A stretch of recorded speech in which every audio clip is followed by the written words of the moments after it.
great for smaller projects. It helps keep costs down when you have like a vanity or a small top. Instead of having to purchase a full slab, we can keep it a little bit more economical by using a leftover material. If your kitchen countertop fits on the remnant, then yes, absolutely.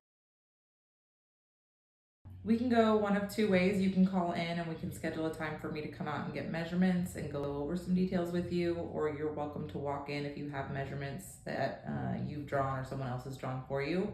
You can walk in and bring those in and we can get you a quote. As long as your measurements are fairly accurate, they're not going to be perfect, but as long as they're fairly accurate, I don't necessarily have to come out if you've already provided those measurements. The install itself, so with tear out and installation, it's going to vary because there's going to be, different things as far as if there's a sink or if it's just an island. But for the most part, I would say anywhere from 3 to 5 hours.